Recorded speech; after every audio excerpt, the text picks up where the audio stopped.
On the most recent Koine Corner, we were looking at the parable of the lost sheep, and it said that there was, what man from among you, having 100 sheep and having lost one, doesn't leave the 99 in the desert place and go after continually the one that was lost until he should find it. And then it says when he finds it, he puts it on his shoulders rejoicing. Then it says he goes back home and calls his friends and neighbors and says to them, "Rejoice with me, for I have found my lost sheep." Today we're taking a look at the words joy and rejoice as the word of the week. Let's jump right in. The noun for joy is chara, and it's joy or gladness. And the verb is kairane, to rejoice, to be glad, or to be merry. So let me say right off the bat, it's a difficult word to define because it is a direct emotion in response to something. So how do you say to someone what a feeling feels like, right? So it makes a challenge for us, but it is a direct response. It's an emotional response to something that's happened, to something that you've done or that's been done to you or that you've witnessed. But it's not a solitary response. It can manifest in different ways for different people in different situations and all fall under the heading of joy or rejoicing. You can shed tears of joy. You can be moved to a spontaneous dance. You can be jumping up and down. You can be cheering. All these things can be manifestations of joy depending on the circumstance and the person and the setting, etc. So the weird thing is joy doesn't even need to be a response to a pleasant thing. There can be joy in suffering, in completing an arduous task, or even in participating in an arduous task. My daughter in October is going to run a 100-kilometer race. She's excited about it and looking forward to it. I'm surprised that they don't throw a big net over everybody who chooses to run 100 kilometers or some of these ultra marathons, a 100-mile race, a 200-mile race. But for the people who are into it, it gives them joy. There's even joy available in suffering under righteous persecution. The word for joy and for rejoice can be used as a greeting, much like we use the phrase good morning or good evening, wishing joy upon people. So in the vocative case, in the singular, you would say to someone, kaire, to one person, or kairete, to two people, three people, five people, passing them on the street. Kairete, joy, joy to you, good morning, have a good day.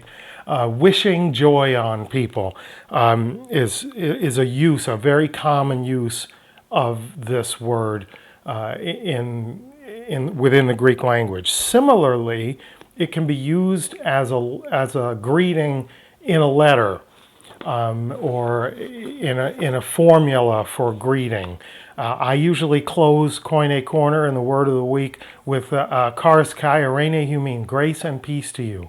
It's not at all uncommon to find in an ancient letter, not charis humon, but chara humon, grace to you, kai arene, and peace. I did it again, not grace, joy. The trouble here is that charis, grace, and chara, joy, share the same root. So it's easy for us to intermix and intermingle them. But obviously, one is an emotional response. The other is a favor given without merit, without it being necessarily earned. Not a favor necessarily as a task or, let me mow the lawn for you, but being in a posture of favor towards someone, a positive attitude toward them. But let's take a look at the word used as part of a formula in a letter. This is the description of a letter that Luke records in the book of Acts. It's in chapter 15, and I'm going to read verses 22b, the second half of 22, and verse 23. This is from the ESV, and I have supplied the Koine. They sent Judas, called Barsabbas, and Silas, leading men among the brothers, with the following letter, and then they quote the letter. The brothers, both the apostles and the elders, to the brothers who are of the Gentiles in Antioch and Syria and Cilicia, greetings. And then greetings here is translated, charain is the word translated greetings.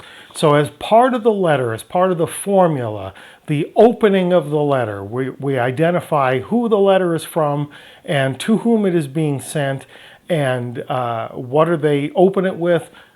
This greetings, we're told in the ESV, literally joy to you. I want you to have a positive response to the letter that I'm sending you. Now I want to close with a really weird one that shows that joy doesn't have to be in response to a moral good. It can actually be in response to the culmination of your nefarious plans. You can have evil intentions and be setting out to do a bad thing, and when it goes well for you, you can still experience joy, the same word. Let's take a look in Mark chapter 14. This is verses 10 and 11 in the ESV. Then Judas Iscariot, who was one of the 12, went to the chief priests in order to betray him to them. And when they heard it, they were glad and promised to give him money, and he sought an opportunity to betray him. So when the chief priests heard that Judas, one of the 12, had come to them looking to coordinate an effort to betray Jesus into their hands, we're told that they were glad. Ekarisan, they experienced joy. Why did they experience joy? Because they had a great break in their evil plan. Here we were conspiring to do something about this Jesus, and one of his own people just came to us and is opening up this great opportunity. It filled them with joy that their evil plan, although I'm sure they didn't think it was evil, that their evil plan was coming to fruition. So,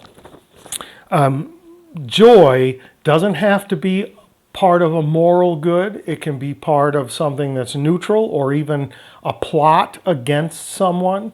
It's not a solitary thing that manifests the same way all the time, but what it is a positive emotional response to a development, a circumstance, a situation, an accomplishment, an achievement, an experience, something that makes you get that feeling inside that may make you want to jump, shout, throw your hands in the air, get a big grin, however it may manifest. That is kara, that is joy. And to you, kairain, greetings. And I hope that you have a great week. And until we see one another again, not karas kairene humin, but kara kairene humin. Joy and peace to you.